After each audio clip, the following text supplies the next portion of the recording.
Baseball is dead. Rest in peace. Ah, come on. Don't stop. Stop that. That's fucked up, dude. Cut the music. That's fucked up. Don't do that. Don't do that. You are unbelievable. Don't do that. Don't do that. Don't do that. 7 seconds in, and you are here to take the air out of the tires of New York Mets fans. No, well, some of them deserve it. Some of them deserve it because last night at like 2:00 in the morning, I'm still going back and forth with these Mets fans who are having. And again, I'm not saying that you can't be upset. Do you hate Mets fans or do you hate Puerto Ricans? That's really where we need to figure this out, Jared. Who are you really? I don't think fans of Puerto Rico were saying anything negative. It was all Mets fans. Okay, all right. I just wanted to get that out, get that cleared up.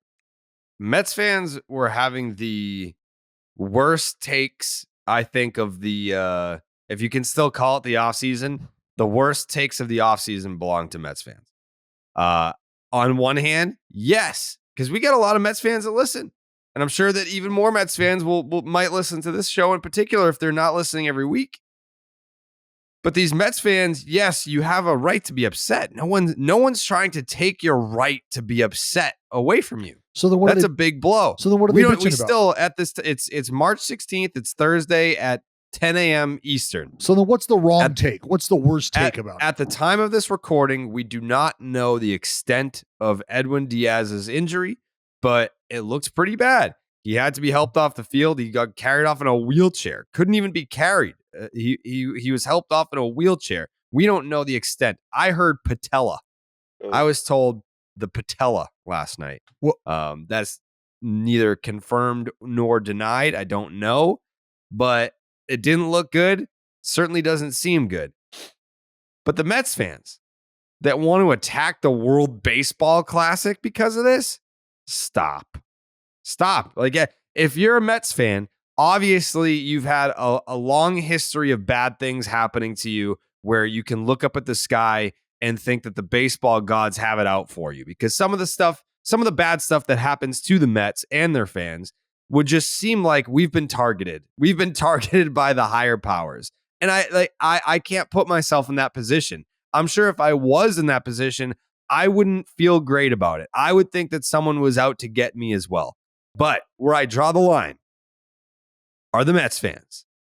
Some of them being, I don't know, people that we know. Maybe it's Kevin Clancy. Some of these people saying, fuck the World Baseball Classic. It's a meaningless tournament. Get it off my TV. Blow it up. I never want to see it again. Fail to realize that Edwin Diaz, back to Joey's point a couple of episodes ago, when it's like, name one guy that's gotten hurt in the World Baseball Classic. It's like, well, you finally got it. He got hurt not even in the game. He got hurt jumping up and down afterwards. And it's like, oh, well, why was he jumping up and down? If it weren't for the World Baseball Classic, if he was just pitching in a regular spring training game for the Mets, then he's not jumping up and down in a spring training game. And then we disproved that as well. There are actual videos of the Mets practicing, celebrating like Puerto Rico did last night in spring training. It's like, oh, that was a different manager. Buck Showalter never would have done that. All right, fine. You don't think that a pitcher is doing some cardio in the gym? He could have sustained the exact same injury doing fucking jumping jacks, doing jump rope, any one of those exercises. Box jumps. That wasn't like it's just, it is ridiculous to blame the World Baseball Classic. And I'm still saying, I get it. Like, when something like that happens, a freak accident, a fluke injury, you look to the sky for any reason at all to blame, because it's just, you're left with the pieces. You're like, why did this happen to us? We just gave him a 5-year deal for $102 million. We have all this excitement and hype around the New York Mets that's been building for years, not just this year, but even more so this year. And this is how you start your season. So I get it. Steve Cohen was supposed to be the savior. He comes in, he changes the culture from the Wilpons, and you're spending money and you're winning all these baseball games. You're adding superstars. It's supposed to be exciting, but you still can't escape that it's the same old Mets where bad things happen to us and no one knows why. Yeah. Don't blame the World Baseball Classic. No. Mike Trout and Mookie Betts sat up there last night after the game and said, do not blame the World Baseball Classic. That was a freak accident. Could have happened to anybody. And because I want to spend a lot of the show talking about all the cool shit that's been happening in the World Baseball Classic. I don't need Mets fans out here spreading a false narrative that they're just exhibition games that no one gives a fuck about, because that's just not true. Well, time out. That isn't true, because the USA doesn't care for the most part. So then your statement is not true. And that's not true. No, it is true. That's the grappling that match. Like the World Baseball Classic is exciting and there's a lot of good stuff to talk about. That's true. That is true. The idea that it means something to everyone is not true. And you can't tell me that it doesn't mean something to the players. Buddy, you're not. We're going to get into that. To? Fucking who Adam Wainwright himself tweeted me. He tweeted me a couple days ago to tell me about how much all those guys care. Yeah, no, you're not telling. Come on, who are you talking to? You don't have to convince me. I'm the one who has been trying to tell people since we've been doing a podcast together that the vibe you get internationally in the game of baseball is a vibe like you will never, ever get ever anywhere ever. That rang true the minute I said it. It rang true the minute I experienced it myself firsthand, and it will always remain true. Always. You can watch videos upon videos on the internet, interviews with players talking about what it means. There's a video going around, trying to compare the WBC atmosphere and the World Series atmosphere.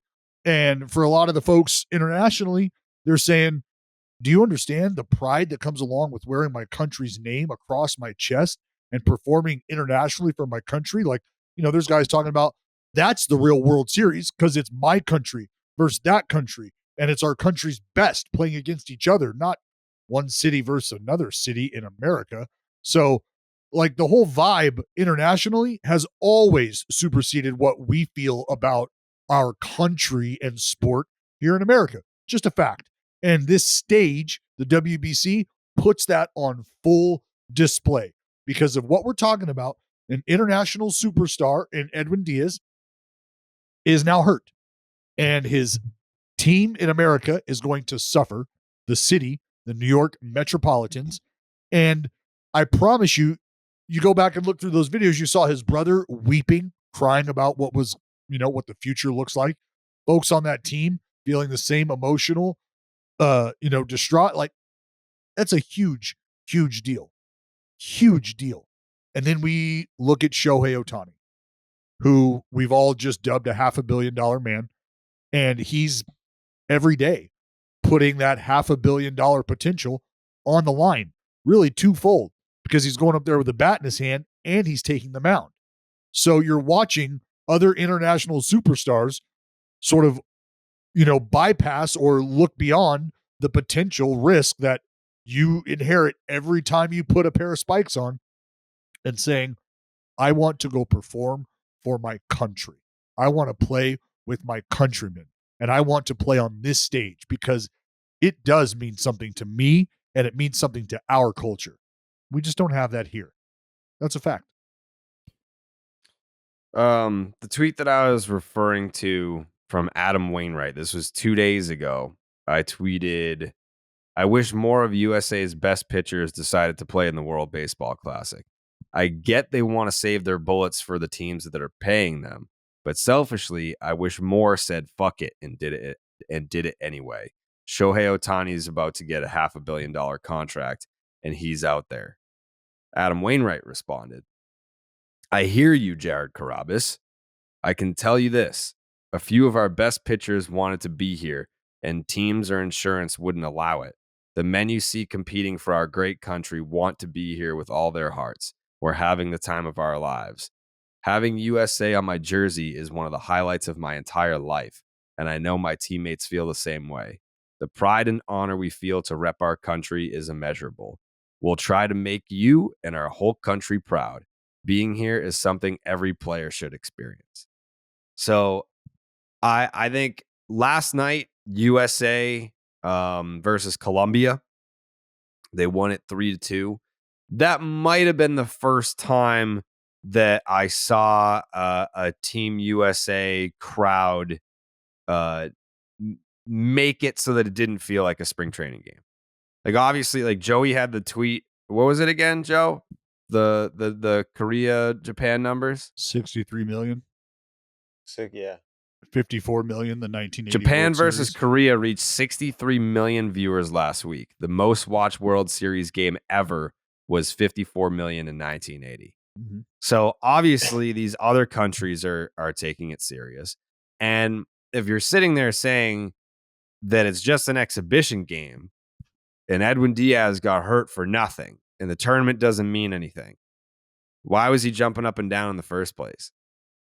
What was he so excited about if it doesn't mean anything, if it's just an exhibition game?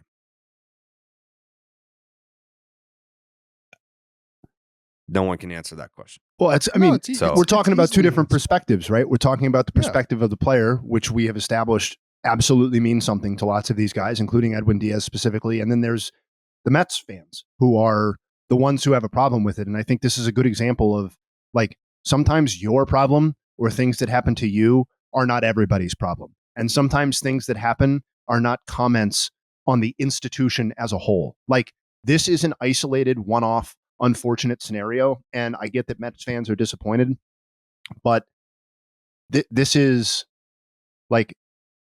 not a commentary on the viability of the WBC moving forward, as far as I'm concerned. And I don't really, like, they can bitch and moan all they want, but this is... It's ignorant to even entertain it. What's entertaining? I said it's ignorant to even entertain it. That's why I don't have anything to say on the topic, because I'm not going to do that to myself.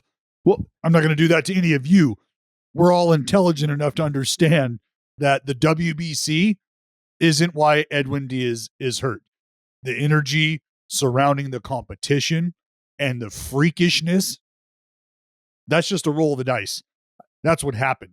But the I can't even, it's not, for me, it's not even worth the fucking energy.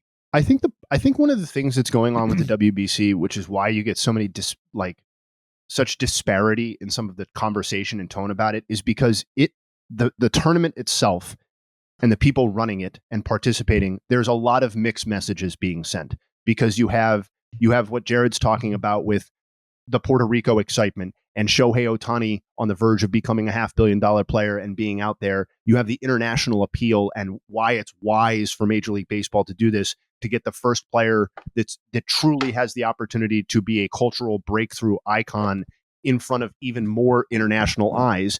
And then you contrast that with some of the attitudes of U.S. pitchers, the fact that the sport has decided that the biggest games are going to be placed on FS1. Like, there are a lot of mixed messaging here in terms of, this is important to us, it's not important to us, it's a priority, it's not a priority. So, like, I've really enjoyed what I've watched of it, but I do understand that, like, there's a lot of conflicting agendas and perspectives on this tournament, depending on where you're from and what your motivations are. Well, all of it, this is, again, like, I hate to just be so like, it's really all it is here, but it's real.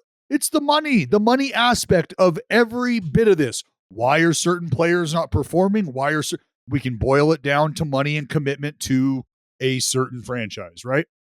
And then what is going on? Why is it on FS1, Jay? Hey, do you want to start with money? Would you like to start with money? Would you like to start with sponsorship? Could we start with money? And could we end with sponsorship? And then maybe when we're done with the sponsorship stuff, could we end with money? Because I think that's where we're going to end. So, like, again, I think it's ignorant to even entertain I wonder why it's happening like this. No, we don't. Fucking stop it. We all know why it's happening like this. I think once we move beyond that, though, we have to start trying to figure out where the effort should be applauded. Because we could spend a lifetime, and we could spend every day just pointing out what I just pointed out and just going and being lazy and falling back on, well, it's all about sponsorships and money. It is what it is. Yes, that is what it is. But what are the positives being brought out from the WBC?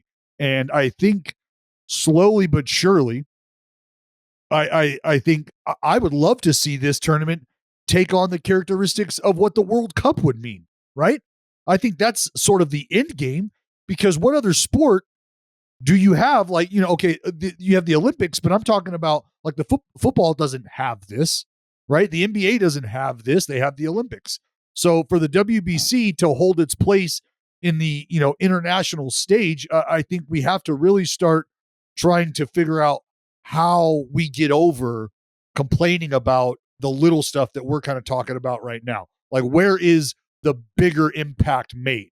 And for me, I don't see another way to make the bigger impact other than to start to chip away at the institution of the financial aspect of this, because you have the game's biggest players from every other corner of the earth playing in this tournament. So let me ask you guys this question. The TV numbers in Japan are outrageous. Stupid. Like 46% of households were watching the Japan World Baseball Classic games.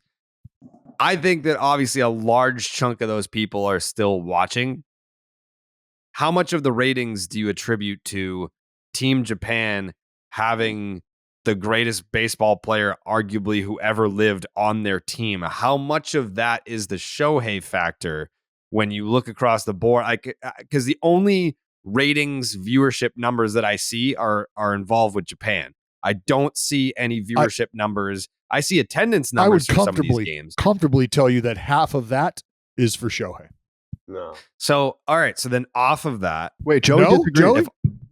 No, the WBC final in 2006 against Japan and Cuba got 60 million viewers. 60? Yeah, and that was like the most watched game they've had.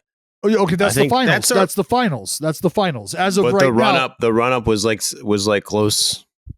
I mean, Shohei's a big part, but not half. But like Japan versus Korea, it's always been insane ratings since the first tournament.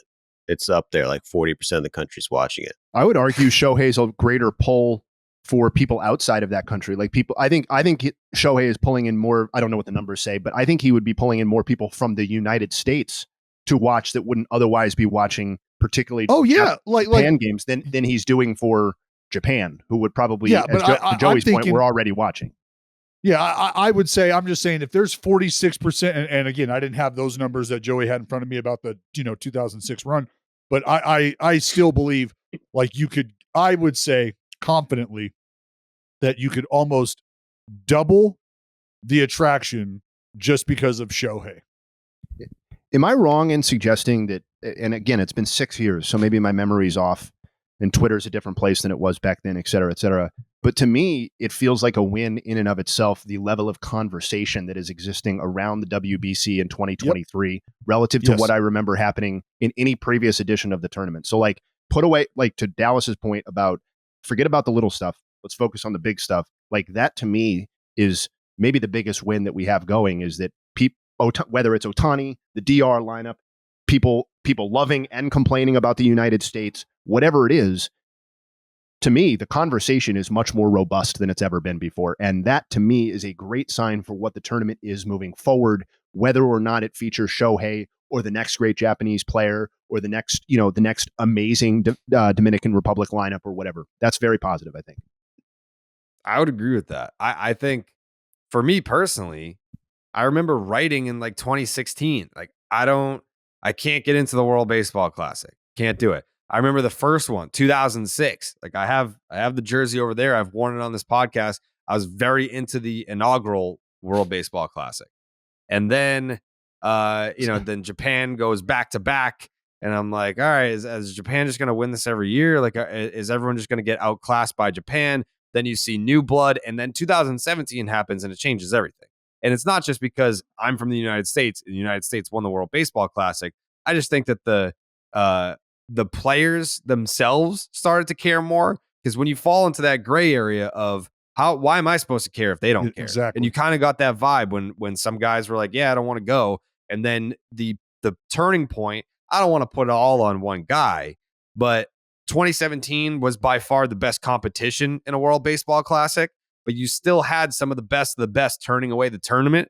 And then you hear a guy like Mike Trout, who admitted that he regretted not going, and then backed that up by going in 2023. And not only did he go, last night was 3 for 3 and drove in all 3 of Team USA's runs. So it's not quite the Shohei effect, but and we're going to talk about the Mike Trout thing is sort of like a separate topic here because I've got some interesting audio that I want to run by.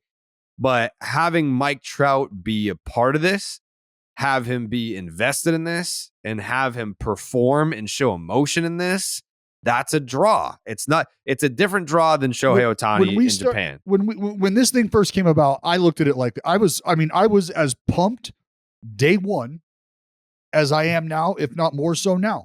And it was because I looked at it like Mortal Kombat. You're getting an invitation to go to the fucking Shadow Realm and defend humanity. You know, okay, maybe not humanity, but your country. All right? Your country. And so get fucking pumped about that. It's like Willy Wonka. You got the golden ticket. You're getting, but even better because it's not just chance. You were picked. You were handpicked to go and represent the country. We're taking our best against every other best that the world has to offer. And we're about to boogie down. Do you want to be a part of that? And when the response is like, I've got to, I got to be honest. I got Switzerland booked up it's just something that's not on my, it's like, fuck, really? Like you don't even care? You don't even care? And what fans want to gravitate towards are guys like Shohei who are stripping it down and saying, yeah, I got the money to be made. I got the future right ahead of me. We all know what's going on here. But what I want to do is I want to throw down with my boys.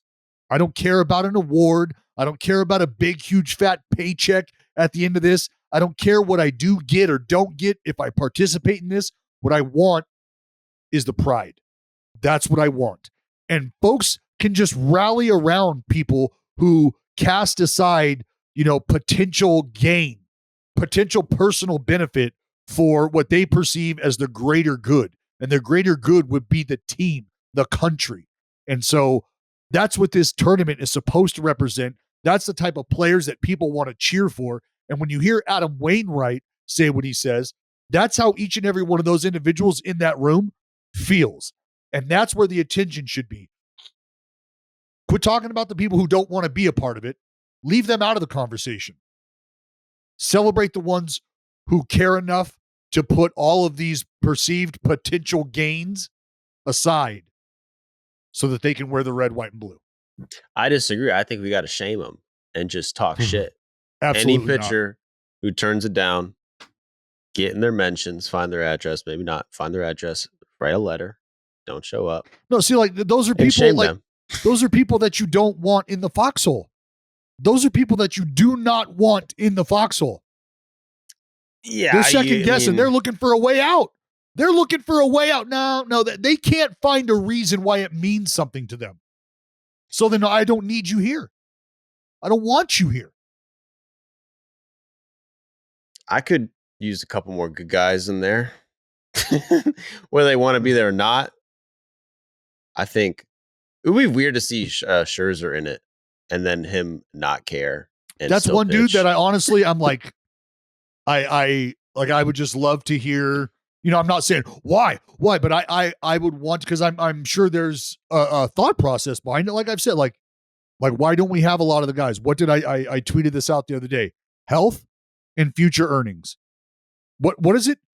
22 people received Cy Young votes last year, right?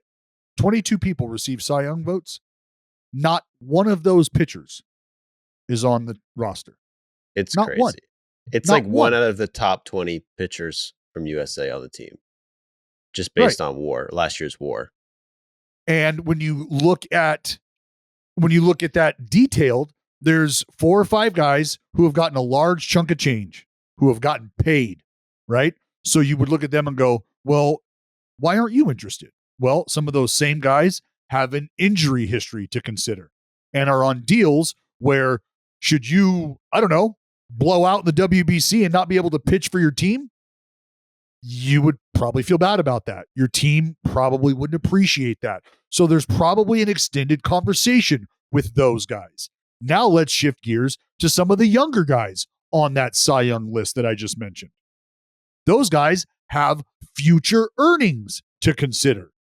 So what if they were to go into that same WBC and have something horrific happen where their future earning capability has now been affected?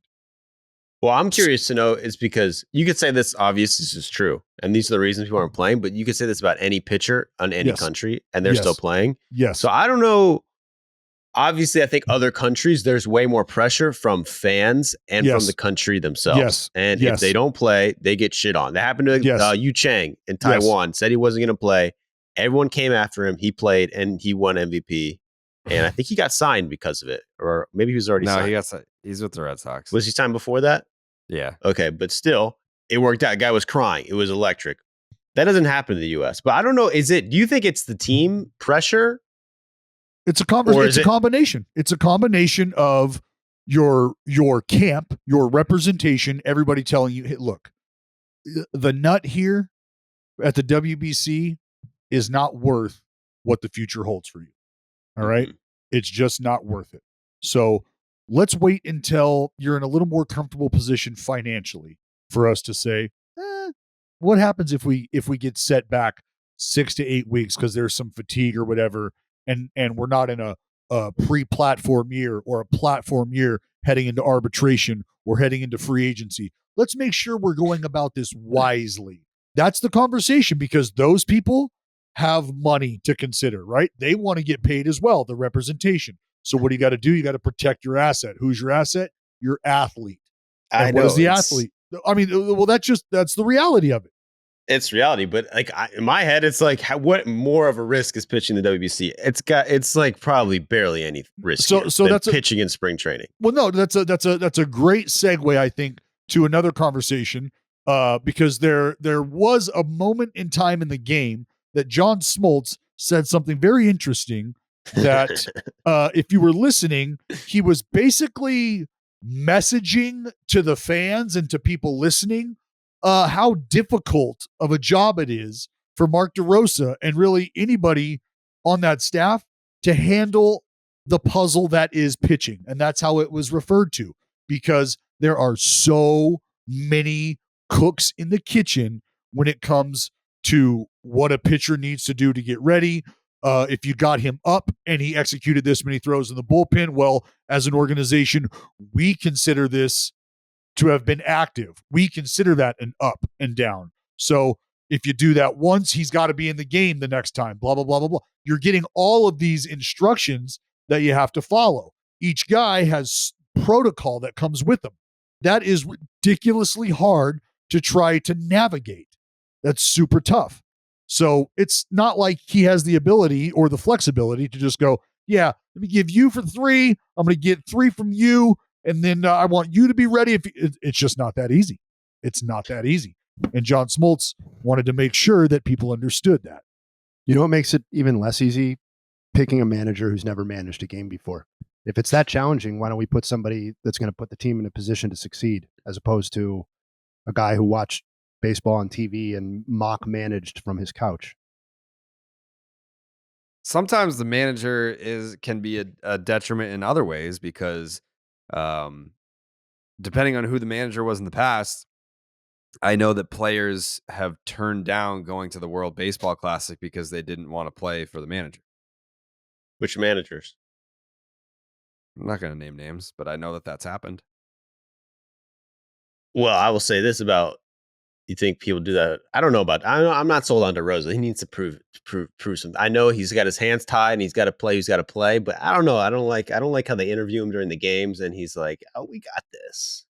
We can do it." Let me see. What do you want him to say? Because, dude, they shouldn't interview him during the game. But it's like, I don't know, man. DeRosa, it seems like he wants to be friends with the players too much. Like, he wants the players to love him, and he's like, "Guy, come on, guys." Well, you have to I'm the think about it this guy. way. Like Mark DeRosa is not going to go into a big league dugout when this is over. He's going to go back into the MLB Network studio where he has to talk about these guys on TV. Yep. So he can't just like shit on them and then be like, "All right, go get him, Skip." And he's like, "All right, well, didn't you just say that I fucking sucked on MLB Network like 3 weeks ago?" You see what he's doing with Tim Anderson, right? The freaking PR shit he's doing with Tim, and Tim Anderson's going off. But him talking shit about Tim Anderson like 5 years ago in the bat flip, I mean, you could see him as soon as this tournament started. He's like, "Yo, Tim's my favorite player. He's a beast. He's a dog." I don't remember him talking shit. Yeah, He did that? the famous bat flip controversy. Mark DeRosa has like the one soundbite people keep playing. Like he did a whole thing about how he wasn't really with the bat flip. I didn't see that. Times change, Joe. Yeah, People I mean, hey, change. I don't want to be too hard on DeRosa. But I don't know. What do you guys think about the vibe of the team? Do you think they're a little? I guess the games haven't been that great for the U.S. Like they've kind of been limping around, but it doesn't. I don't know. Is the energy really there? I Team think USA? I think what you saw last night is like a good example of when the guys start to play ball the way that their skill set should allow them to. That's what I tweeted, like the 1-2 combo of Mookie and Trout, though, because you're watching those dudes do exactly what guys like them. That's what makes those dudes so fucking good. Is each one of those guys could probably have gotten a little bit of a better swing off in a count, but what they did was cut the swing down, took exactly what the game and the other team was giving them, which was the entire right side of the field, pitching them as such, and you watched both of those dudes click in very early and execute exactly the way they needed to offensively. And you have a lineup chock full of dudes like that. And so when the games really start to become of magnitude and really start to matter, which is funny to say because last night they were on the verge of fucking going home, right? You lose Columbia, you go home. And it wasn't an overall exciting game. It hasn't been a holy shit, I can't go to the fridge right now because this is happening kind of atmosphere. It just hasn't. You've said it, Joe. They kind of limped around. But this next round here, this is where the stakes are even higher. Well, I think that's the main problem is that psychologically the U.S. has like so much more to lose than to gain. Where if it's a close game, it's like what the fuck are we doing? We're terrible. We should be winning by 10 runs instead of being like, oh shit, we can do this. Well, it does feel like the U.S. at times has put themselves in a lose-lose sort of situation because you talk about how we're the best at baseball, and there's a lot of other countries who are like, no, you're not. It's not even close, really. We're a lot better than you. And so we're saying, all right, we'll play this tournament, but we're not going to bring all of our best players. So, like, that's why a lot of people have an issue with U.S. fans because it's like, oh, you guys are using this built-in crutch where if you lose, no big deal. You don't care about the tournament. It's not a big deal. You don't even bring your best players. But if you win, oh, well, you should because you're so great at this sport and blah, blah, blah, blah, blah. And so I can see why there's why there's some lingering stench around U.S. fans when it comes to the WBC. Mark DeRosa in 2019 said, quote, "I hate things like the Tim Anderson thing. I'm here to tell you, America, if TA bat flipped on L Leiter like that, he'd have 99 out of 100 guys blessing to undress him his next at bat."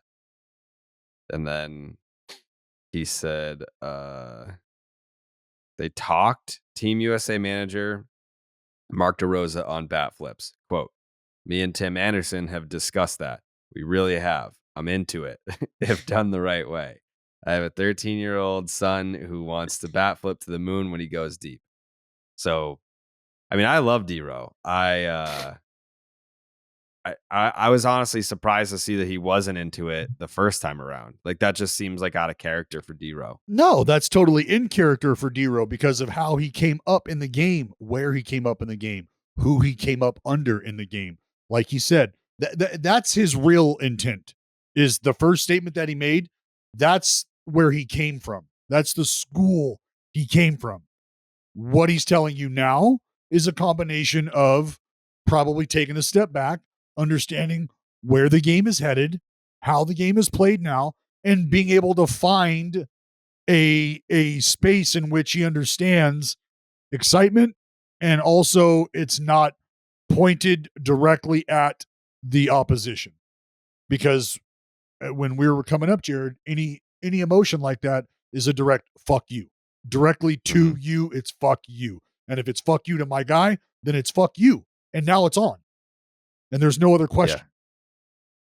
I get that, but like that, I guess that would have been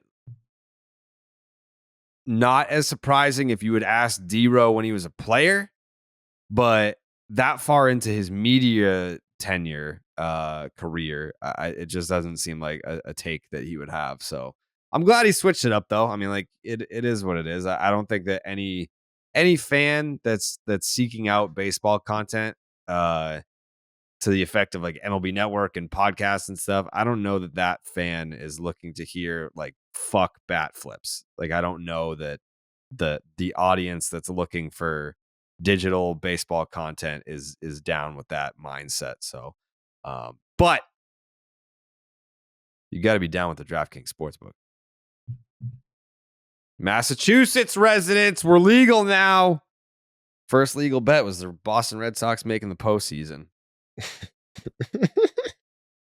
What are you laughing at? No, I just got texted.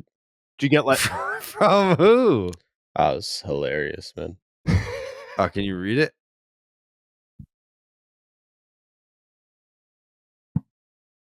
Pull it up. The text? Yeah. Oh no, man.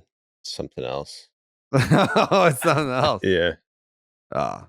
It was funny though. Oh yeah, I must have read it again. Yeah. Was it from someone that I know or? It's from Corey Kluber. Oh, Klubot. Said he What he said he said? was starting opening day. I was like, what? Yeah, he is. You think that's funny? Yeah. He's a prankster, brother. Yeah. No, he actually is starting on opening day. Wait. Yeah. Oh, then bet on the Red Sox. Playoffs Yeah. for sure. Yeah. Plus 300 right now. Just to make it there. Are you ready for the underdogs, the upsets, and the unbelievable action from the DraftKings Sportsbook? The biggest tournament in college basketball is here. Right now, new customers can bet just $5 on college hoops and get $200 in bonus bets instantly. Plus, for a limited time, all customers can score a no-sweat bet during round 1 and 2 of the tournament. You got to go to the app, opt in, place a no-sweat bet this weekend. If it doesn't hit, you'll get a bonus bet back up to $10. Dallas, you doing any NCAA dabbling this March Madness? Oh yeah, go Sun Devils. Woo! Yeah, ASU baby. Go Tech too. Yeah. Yeah. Woo. Yeah. Mhm. Yeah. Download the DraftKings Sportsbook app right now. Sign up with the promo code Jared, Jared. New customers can bet $5 and get $200 in bonus bets instantly, win or lose, only at the DraftKings Sportsbook with promo code Jared, Jared. Minimum age and eligibility restrictions apply. See the show notes for details. I prefaced that Mike Trout audio earlier in the program, and I just wanted to play it.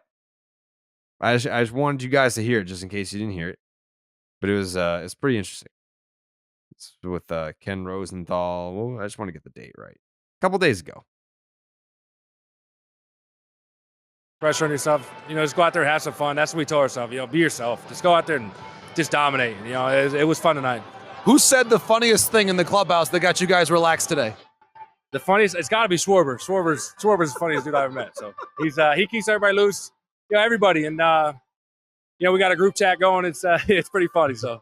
And finally, Mike, to hit a home run for Team USA and hear this crowd behind you, was there a moment where you said, this is why I'm playing? Yeah, no. I was just talking to Ken about this. It's the most fun I've had on a baseball field in a while. At everything, it's just I'm enjoying this. Obviously when I signed up, I was really excited, but being here in front of the crowd, chanting USA when in the ninth inning and hitting a homer and seeing the guys all fired up in the dugout, this means a lot to me and just everything. I'm just saying. He's a beast. I'm just saying that that pre-tournament take that Mike Trout is going to get a little taste of the big moment, of the big stage, and he's going to be chasing that dragon until he catches the tail. And I don't know if that means that he's going to ask out of Anaheim or if he's going to go upstairs and say, you guys need to build me a fucking winner. Enough is enough. I need more of this.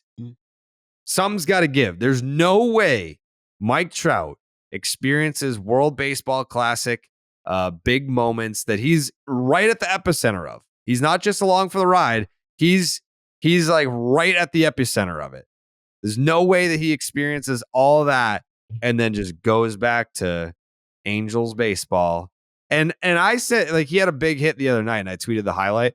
I was like, this might be like the best thing that we get in turn if you're looking for like big Mike Trout moments.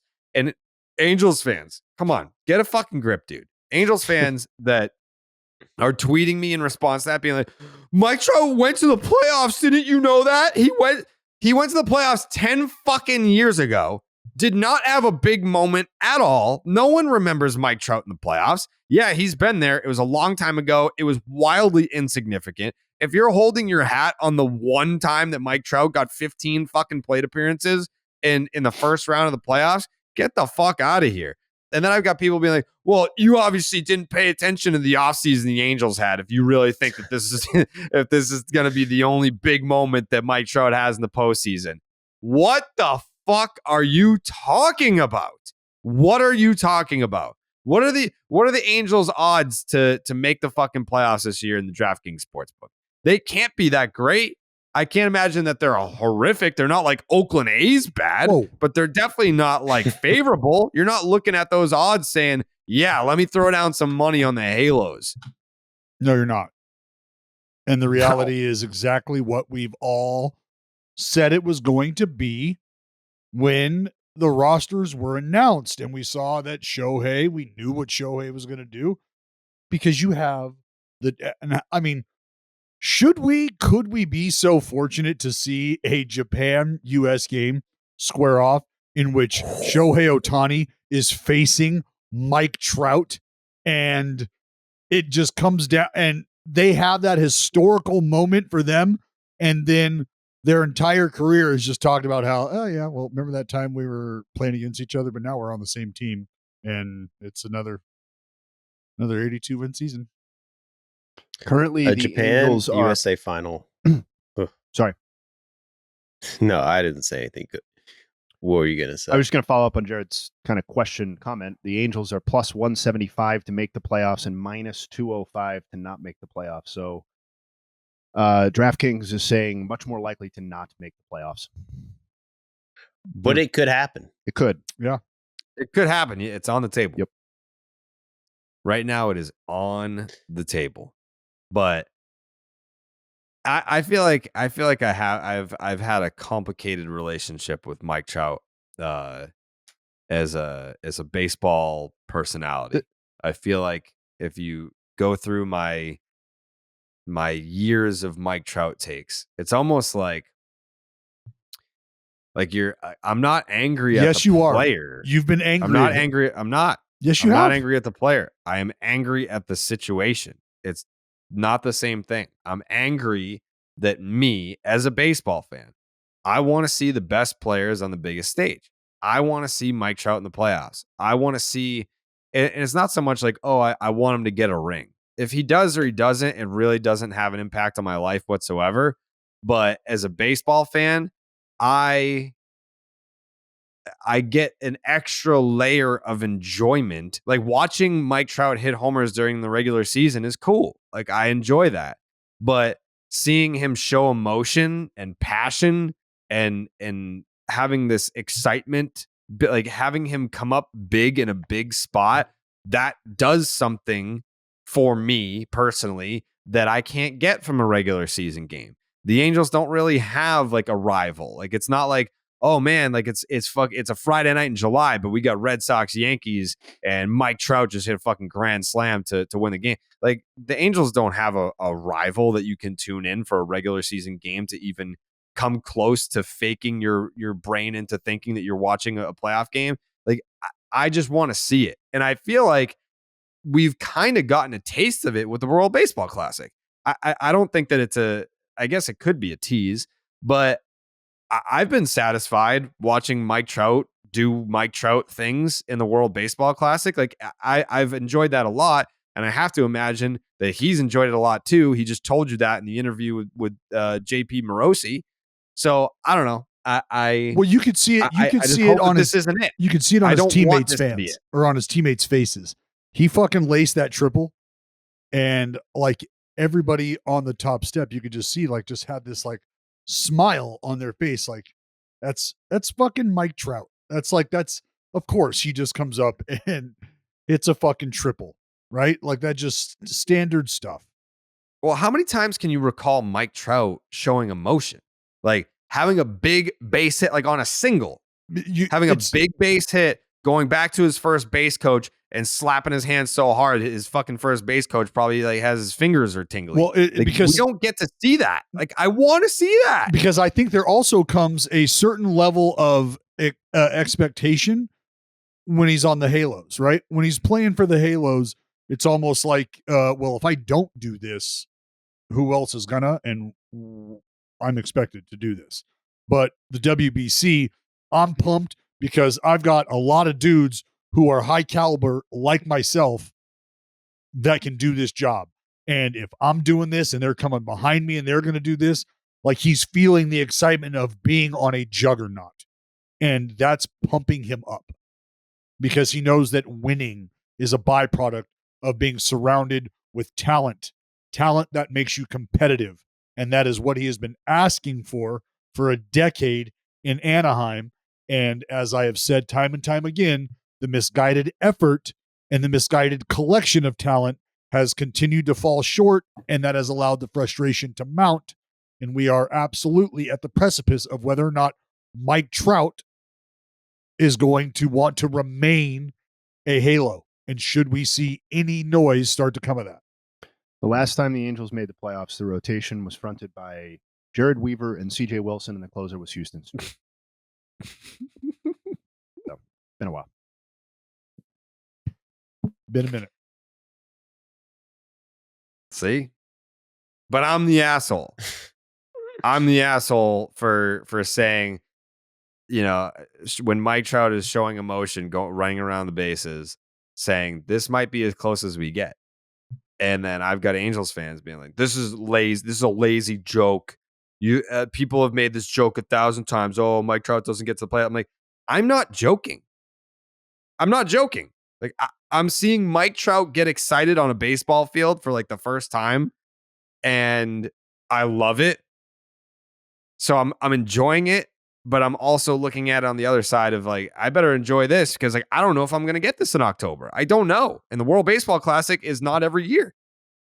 And who knows if he's gonna play next time? I don't know that. So I don't know. How can he not? He's Captain America. Bro, he stole a base against Great Britain. He didn't steal. He never steals.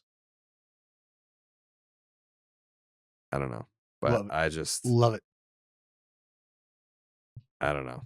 I want. It's fun to be able to. I'm not saying I don't normally root for Mike Trout. Like I can't. No, you have continuously questioned his commitment to the game of baseball and his unwillingness to market himself. Well, that's true because he's openly said that. Like I haven't needed to question that. He's openly addressed that he doesn't care to market himself. But like, and that's why you hate him. I don't hate him. It's the difference of like I will see him hit a home run and I'll be like, that's cool. But you don't like root for him because who cares? Like it's the fucking tweet of like, oh yeah, like Shohei Ohtani, Mike Trout combined for 7 home runs and whatever, and Angels lose. It's like you're not rooting for the Angels, you're rooting for the player. Like I want to see Mike Trout do well, but at what point have the Angels been in a position where it's like, man, if Mike Trout just comes through here, like this could be big for the Angels. Like it hasn't happened. Yeah, and it also goes back to the question where it's like, yeah, he's the best player, but like in the most meaningless games ever where it doesn't really matter. And even in the first game against Great Britain, when he was getting like, when Worley was just fooling him on right down the middle and he was striking out. I think Jay made a tweet. I don't know. Trout looks a little nervous, a little sluggy. Pressure's on, Trout. Come on, man. Country needs you. and to watch him pull through Yeah. is a fun thing to see, man. I want to see him play Japan so bad, dude. Yeah. That would Well- be the biggest baseball game of all time in terms of viewership. I guarantee you that. USA, Japan? Oh, I'm yeah. pretty sure. I'm pretty Fuck sure yes. Japan's game against Korea was the most watched baseball game of all time. I'm not even. I can't prove that. Like, you can only go off like Google and Forbes and I don't know, but like, pretty good chance that was. If USA plays Japan in the final and it breaks some sort of viewership record, that is going to be 93% because of Japan. Yeah. Well, well, like I like, said, they've already broken it. The fan, like if you watch these games, Puerto Rico DR, which we'll get to, and I don't want to, but we will. Those fans were going fucking nuts. DR fans, Venezuela fans, Puerto Rico fans, obviously the fans in Japan. Plenty of these fan bases are taking the World Baseball Classic very seriously. The United States, we don't give a fuck. Like, I know that if you're listening to this, don't take offense to this, because if you're listening, you're obviously a diehard baseball fan. You probably do give a fuck. But in the grand scheme of things, we're talking like overall the country. You can't sit there and tell me that 46 fucking million people in Japan that are watching this game, they all are like diehard baseball fans. No, like this event transcends sport for them in Japan. Well, Japan, it's cultural. Baseball's their fucking in the United sport. States, it's not that way.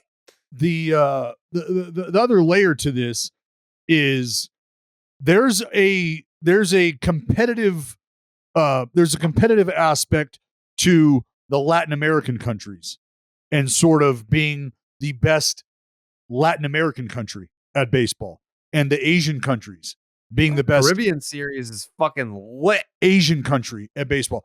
And that's something else that you have to consider is who does America feel they're competing with? And when I say that, I'm not saying that like we don't have competition. No. I'm not saying that at all. But I'm saying it feels like America doesn't sort of take offense to anybody else saying they're the best. Right? America's not rubbed the wrong way by shit like that. But buddy, let me tell you, you tell a Dominican teammate that his Venezuelan teammate's better than him, we're gonna have problems. Yeah, they're gonna want to talk about that. Also, I made the observation last night during DR Puerto Rico, but Christian Vasquez hit a home run in the first inning. Oh my God, the scream. And he showed more emotion. I mean, as a Red Sox fan, I've seen, I don't know, now that he's been to Houston and now Minnesota, but he hasn't even played for Minnesota yet. I've seen 99% of his career plate appearances. He's never shown that much emotion on a home run. And this dude has won a World Series twice and had a couple of walk-off hits in the postseason. That was animalistic. Yeah. Christian Vasquez, he's a very passionate guy. He's a very emotional guy. But, you know, just talking to Alex Cora about stuff like this, they fucking are so passionate to represent their home countries. And I'm not saying that the guys from the United States aren't. I'm saying that the fans of the United States do not give a fuck as much as these other countries. Put it like this. There is a line of players waiting, begging, hoping to get the invitation from any one of those other countries. And there is a list of players who have turned down the invitation to play for the United States. Yeah. Those are facts. Those are facts. And was it you, Joey, that said the top 20 pitchers in wins above replacement last year, not one of them is on the team? It's one, I think. Who's the one? I can pull it up. Yeah, one top 20 WAR pitcher from last year, and not a single of the 22 Cy Young vote getting pitchers from last year are on Was this it team. Not Michaelis? one. It's Daniel Bard. Daniel Bard. A He's guy our best who, guy. a guy who, when you think about his career and given the opportunity to throw the fucking stars and stripes on, said Yeah. abso-fucking-lutely.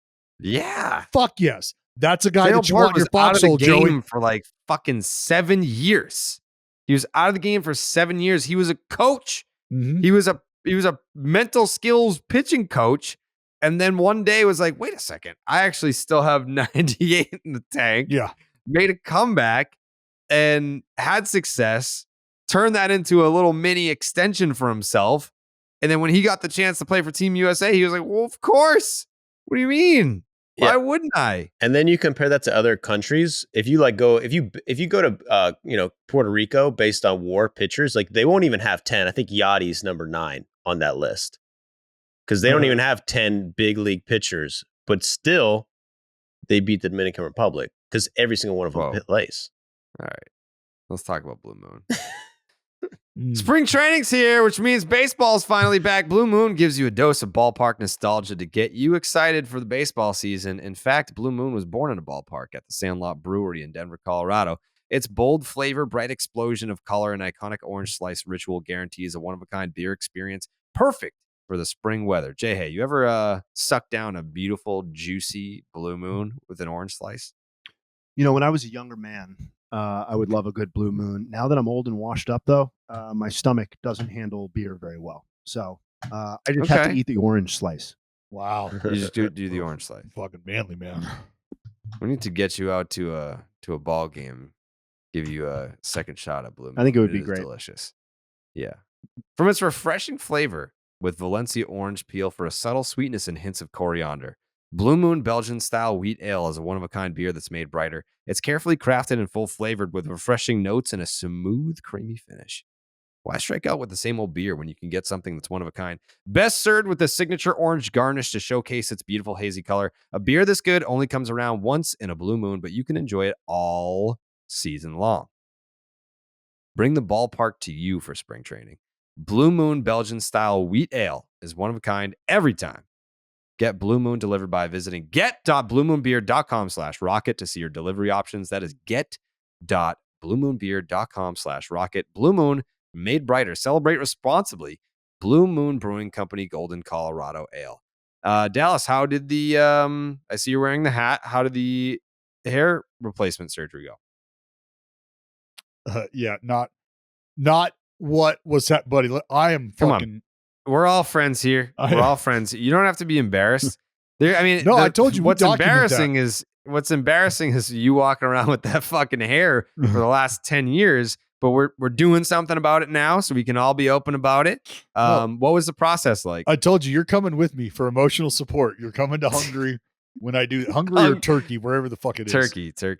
Yeah. Yeah, you're coming. Emotional support. No, I got to be honest. I've had what I thought was a flu game before. Doing our first podcast from the delivery room during the birth of my first child. I thought that was a flu game. I went in for what was supposed to be a very routine, mild procedure. I had a hernia, just one. So we thought just hernia, little, and hernia, and you're done, right? Little laparoscopic Johnny. It's just a little robot Johnson down your they get 3 little holes, but bam, bam, and then done deal, right? Well, they found 4. I had 4 hernias. Yeah. How do you get hernias? The doctor told me, she said, you clearly have an extremely high threshold for pain. Because these are things that, should probably set you back a while. Did you ever have like a moment where you were down and out for a couple weeks here or there? And I was like, no, not that I can remember. And she goes, well, how about recently? And that's when I explained, I was like, yeah, rolling around with this big dude, jujitsu, whatnot, and then a leg workout. And then she showed me like it basically looked like the bottom of my fucking abdomen just blew out like a fucking tire. Gross. So I don't get sports hernias. Like I don't, it's in your, like, your stomach abdomen? lining, essentially your muscles are just so fucking big and strong. They rip through the stomach lining because Then of the how have stress. I never gotten one? Well, I mean, buddy, you kind of a little softy, a little softy. Little softy. we saw the photos. I hated to have to put the photo out in the fashion that I did. I love that you did it because now I can sue the shit out of you for defamation of character. Well, I mean, that's a real photo, so it's there's nothing. It was. Yeah, it was before you doctored it. I did no such thing. Mm-hmm. Jay, hey, did you see this photo? Yeah, I liked it. I was all over that. Yeah, it was great. I couldn't tell whether it was doctored or not. It looked viable to me, but see, yeah, tough to say. I mean, doesn't look anything like the Saugus Domingo photos. So it's been a while since I've seen you in person, like without the top of your head. So I'm going to need to maybe do some investigating. Maybe I'll drive to Boston. Saugus Domingo. Yeah, it's very sad times here in Saugus Domingo. What was that parade like? Someone sent me a picture of it. I posted that picture too. It didn't look like I think they were probably early for the parade. Listen, we lost Vladdy. No, he didn't want to play. No, we lost Vladdy. He got hurt because he said, "I'll be back. I'll be back for the second round. It's gonna be a movie." Yeah. Yeah. No, this one's still in production, right, Joe? Still in pre-production. Yeah. Yeah. Yeah. He said second round was gonna be a movie for DR. We just couldn't get the job done. Tip our hats to Puerto Rico. That's a team that's been to the final. The last 2 times they've lost. Mm-hmm. Been World Baseball Classic runner-up. Puerto Rico is a great team. They just didn't come into the tournament with better odds than the Dominican Republic. But the Dominican Republic had such great odds because our lineup was supposed to have Fernando Tatis Jr. We were supposed to have Vladdy Jr. We were supposed to have all these guys that, the injury bug bit us. I'm not making excuses, but the injury bug bit us. And that's it. That's it. It's a tough loss, but we'll be back.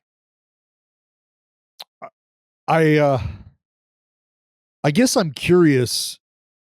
To know what you think this does to the clubhouse, Jared, because we've been talking about guys really pulling in the same direction, and do you buy that it was injuries, or is there going to be some behind closed doors blowback for some absences?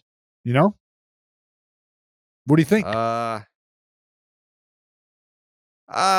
mean, no, I don't think so. No, I don't think so. You're not hearing any of the same stuff I'm hearing.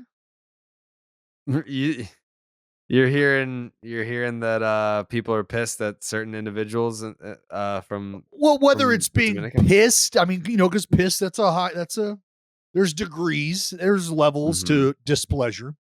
Mm-hmm. I think pissed is, we're starting to work our way up the ladder there on the level of displeasure. I think there's some displeasure. Yes, I do. I think there's some displeasure going on, and whether or not that's addressed, talked about. Look, it's going to have 3 years to die down anyway, right? So, not that big of a deal.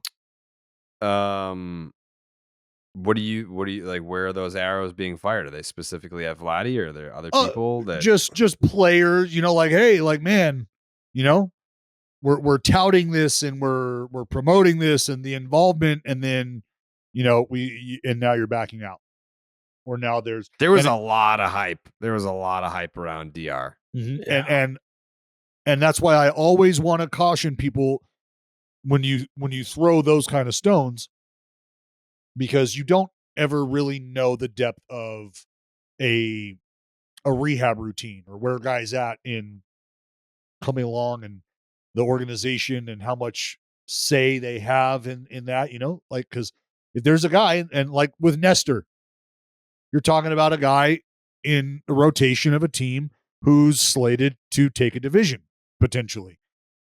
Do you want to run the risk of trying to get his care and rehab, or whatever you might be calling it, taken care of under the guise of a tournament training staff as opposed to your own organization?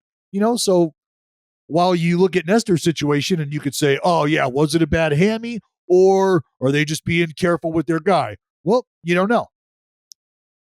Like to think they're probably being careful with their guy, which would make a ton of sense. So if that's not necessarily the case in other places, and like I said, from other countries who take this shit a lot more seriously than someone here in the States, you just wonder if there's, any of that blowback. No. Stunned is the word. Stunned is the word. I mean, I it's not like they got bumped by a shitty team. Like Puerto Rico is about as legit as it gets. So there's no shame in losing to Puerto Rico. It's just kind of like, that was a lot of hype to not even make it out of the pool. Yeah. Tough. Like a fat kid wearing a t-shirt in the pool. It's stunned he didn't make it out. Tough to look at. Tough to look at. I'm sad. But what have been our biggest takeaways so far from the World Baseball Classic? Obviously, like that story of the kid from Nicaragua getting the contract from the Detroit Tigers after striking out J-Rod and Soto and I believe Devers. Yeah. For me, one of the really cool moments was Rio Gomez, who is the son of the late Pedro Gomez. To know Pedro and Jay Hay knew Pedro a little longer than I did, I think. I'm pretty sure. But Pedro and I became really good friends because that dude, like he'd fucking call you at 11 o'clock at night. And this is Pedro in Miami, me in California, or Pedro, like legitimately to talk about his sons and to talk about them playing ball and to talk about like any advice, whatever, talk about work. And it was all within like 10, 15 minutes, but it was great. I love Pedro's energy. And I know a lot of folks, especially in my neighborhood where I come from in the Bay Area of California, they did not like Pedro because of his ties to Barry Bonds and blah, blah, blah, blah, blah. All that stuff aside, I don't know that there was a more passionate man when it came to the love of his culture, the love of the sport that his culture embraced, which is baseball, because Pedro, very proud Cuban man, Colombia, obviously part of the heritage.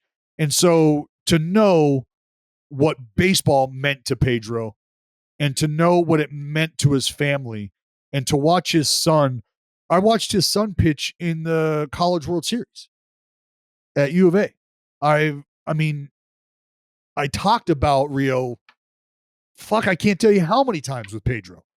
And so to see Rio's mom just losing her mind and blowing him kisses coming off the mound, and you could see him just kind of looking up, knew where she was, looking for her and soaking that moment in. Like when we talk about sport and we talk about family and the magnitude of moments that sport can provide, that for me is going to be a lasting image that I take away from the WBC now and until the last pitch of the WBC that I take in as a baseball fan.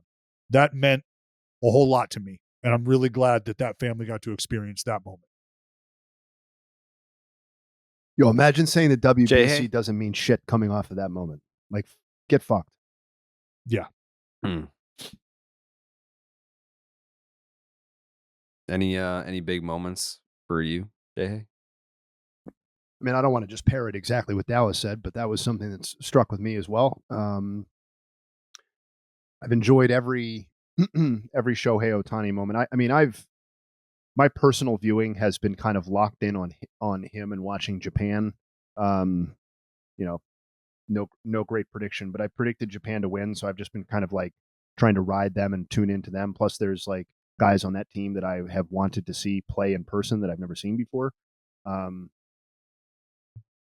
to me, it's just like, it's not so much a moment as it is the essence that I'm taking away from this, that we have taken the most famous and best player that currently exists in Major League Baseball, and he has been placed on an international stage that he has never been able to go on before. And I'm just excited about the cultural breakthrough element that the WBC can provide as it relates to Shohei Ohtani and what that can do then for Major League Baseball as a whole. So that's kind of like my takeaway, or not so much a moment, just a vibe, I guess. I think it's been fascinating that Shohei has somehow doubled his Instagram following just since the start of this tournament. And I saw some people were like, well, that's because he wasn't posting as much before, and now he's posting more. I was like, I don't know that that's enough to double your entire following to become the first player to hit, the first Major League Baseball player to hit 3 million social media followers. Like that's like before, I believe the record was held by David Ortiz, which is not a great indictment for our sport when the most followed player is a guy that's been retired since 2016. So now you've got Shohei Ohtani with 3 million followers, the first player in Major League Baseball to ever do it.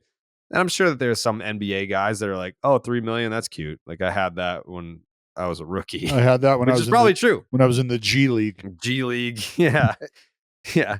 So I'm sure, there's still a long way to go in terms of having like internationally marketable stars in the game of baseball. But we have all this time. But what year, Dallas? What year was baseball invented? 18 fucking something?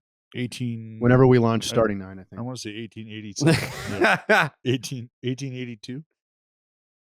Baseball was invented in, this says June of 1846. 46. Well, are they that going, could be wrong. Not everything on the internet's correct. They go in London. All that to say, baseball has been around for a long, long time, and we're fortunate enough to be in the prime years of our lives getting to watch Shohei Ohtani play baseball. So I don't want to overlook either, like,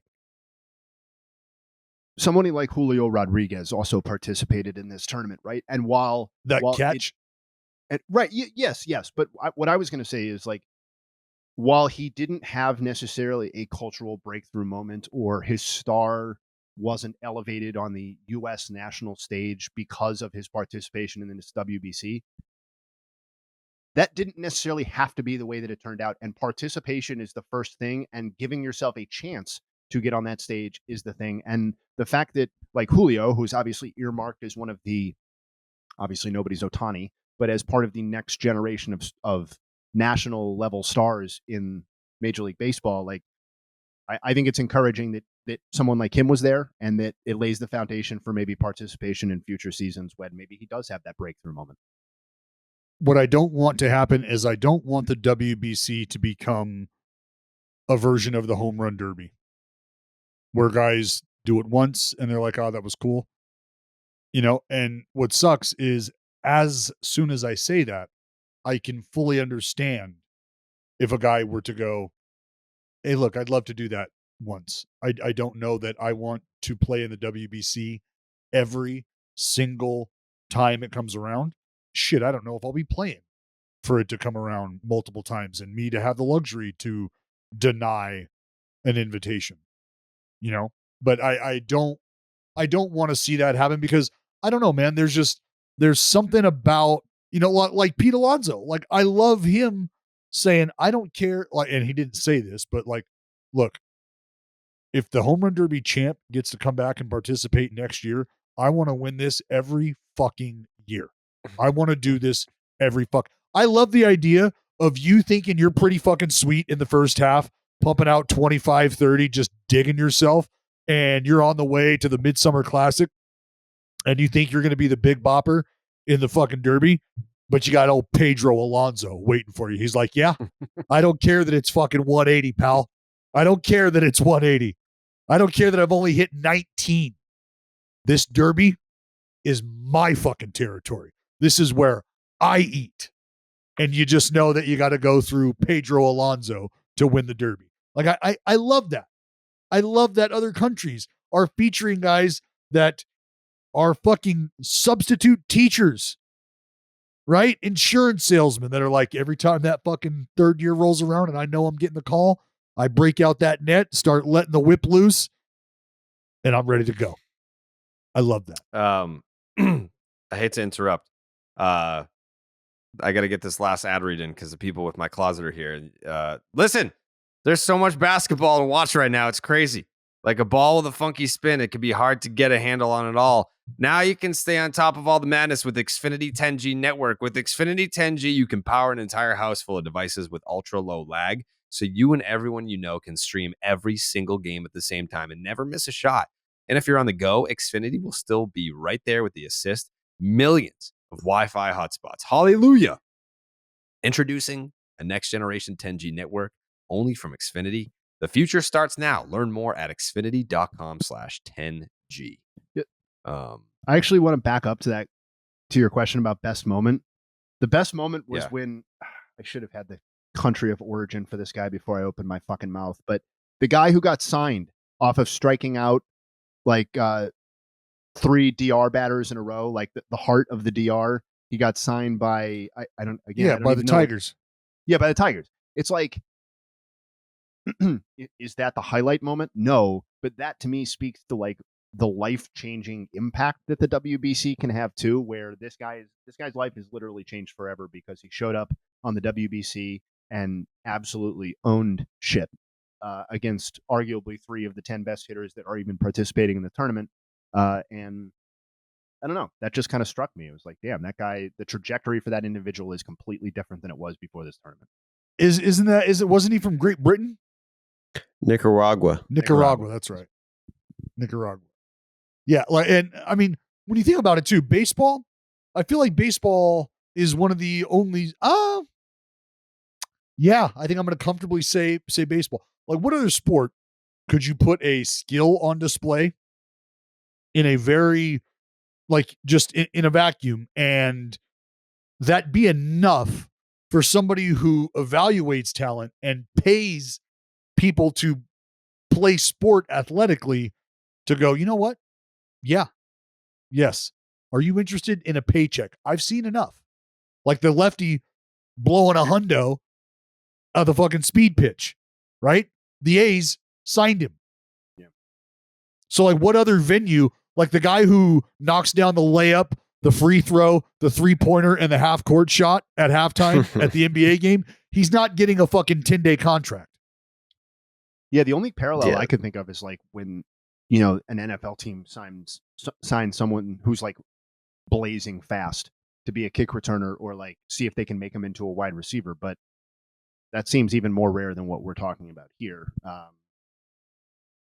don't know. It's that Nicaraguan's life has changed forever. That's cool. But yeah, how fucking sweet is that? Because then I think about the kid from Canada, right? The lefty, 19, and he's staring down the barrel of that fucking USA lineup and just gets, he starts spraying it a little, gets whacked around a little, and like, brought to tears. The emotion that he was feeling, because that's a dream come true. When is that dude ever going to face a lineup like that again? And if you've ever wanted to test yourself, it's like, well, here you go. Here's a great way to test yourself at 19. Go get him. And he's going to pitch a long time. He might pitch 19 years in the big leagues. I hope he does. But you can see just the emotion and the highs and the lows of what this tournament can do to you, what it brings out in you as a player.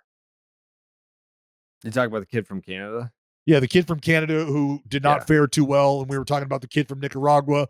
Jay Hay said that, looking back, that's probably one of the lasting moments that he'll take away is the kid from Nicaragua punching out the 2, 3, 4 of the DR lineup and signing with the Tigers about 7 minutes afterwards. And then I said, the kid from Canada, 19 years old, 5th rounder for the Rangers. And I mean, like some people were like chirping this kid. It's like, he's a kid. He's a kid, and he's getting out there, and he's got to look at Mookie Betts and Mike Trout staring him down in the batter's box. Yeah. Imagine being 19 years old and like that's your task is get outs with Nolan Arenado, Paul Goldschmidt, Mookie Betts, Mike Trout, all these guys, JT Realmuto. Like that is impossible. And I don't care if you're a professional or not. He's never pitched above single A in his life. And so I felt so bad for him. I did. Like, I felt bad that he was like, But clearly he was emotional. But you know what? Something else that I thought about, and this was kind of, I'm glad this was talked about on the broadcast, because this was a sign for me that the institution as a whole is maybe going to start investing in our presence in this tournament in the future. And it's because of having a guy like Bobby Witt Jr. on the roster. Yeah. Little to no playing time. Correct. It's not about the playing time. It's about giving an opportunity to a guy who is going to be a pillar in your game, or so you hope, to learn from other pillars in your game, not only on a sport level, how to hone your craft at an elite level, but I want you to experience this. I want you to take away what this means so that you can go back, kind of like the conversation that you have in the game as a hitter, and maybe things don't work out. You punch out on a dirty slide piece, and you're telling your boy on deck what that was. Hey, slider after a heater in, a lot of arm side run, so look for that slider. You're having that conversation now. Boys, let me tell you, if the phone rings and you get that envelope or whatever it is, and they want you to come play for the Stars and Stripes, you don't say yes, you say hell yes. You ask, when do I need to report?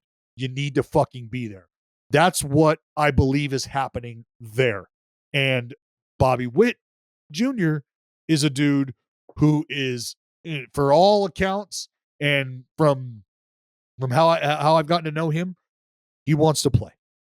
He wants to fucking play. Wearing USA across his chest means something.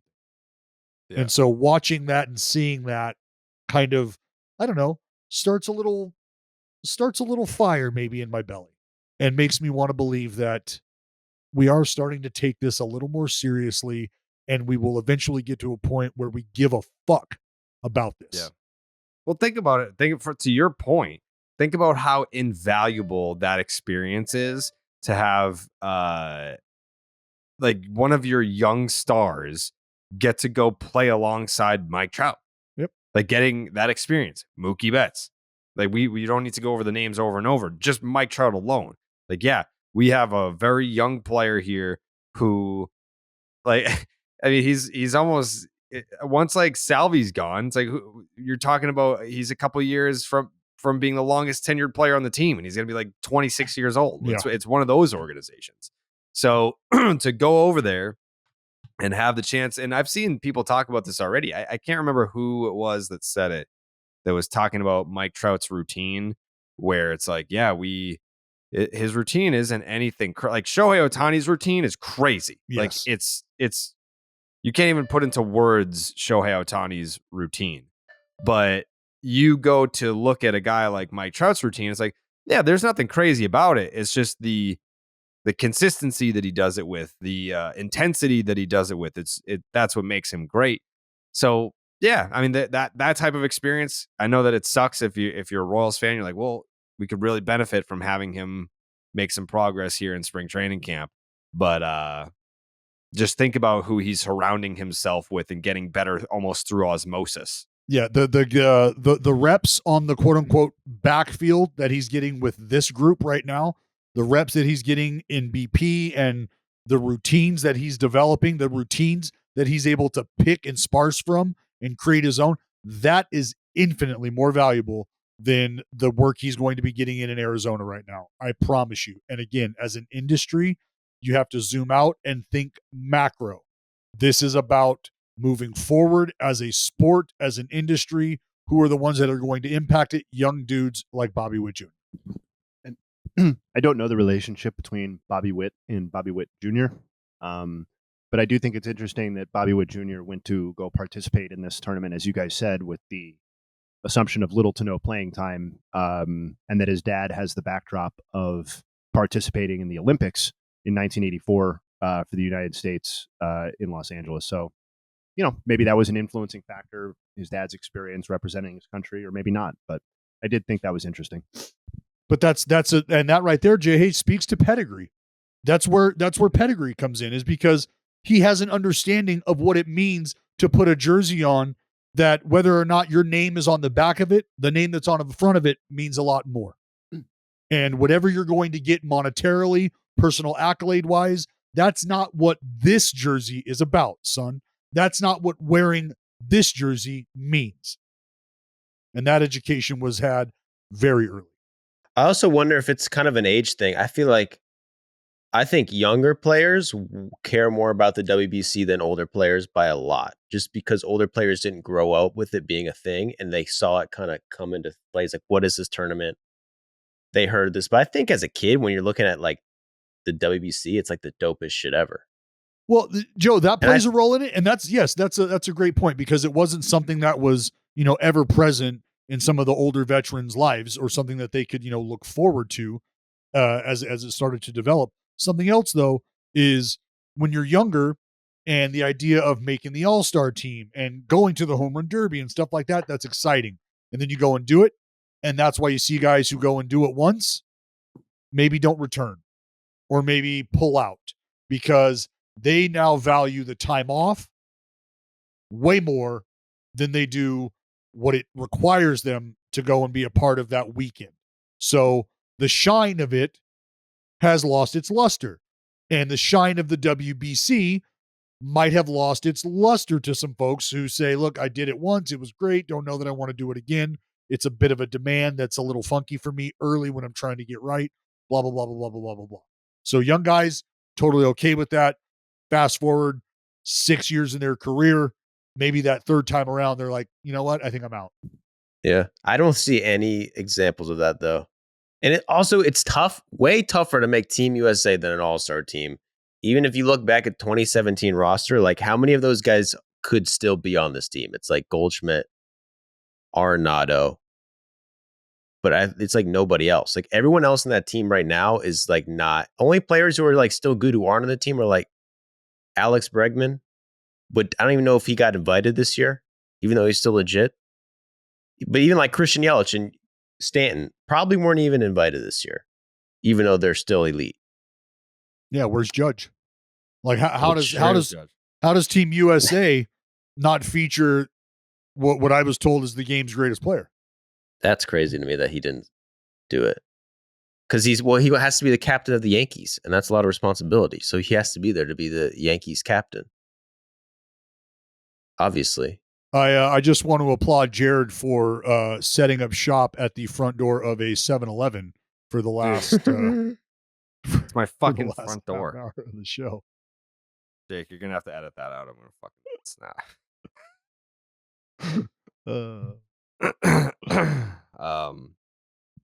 All right.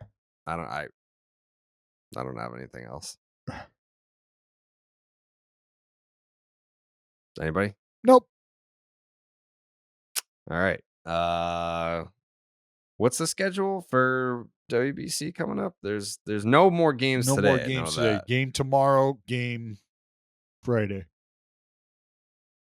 You've got a clean slate the rest of the night. And then you have the quarterfinal, 7 p.m. tomorrow in Miami. And then you get another 7 p.m. game in Miami. Sunday, 7 p.m. in Miami. USA plays Saturday. All right. I know I'm Dominican, but I'm going to be rooting for USA, my second favorite team. Go USA. We go.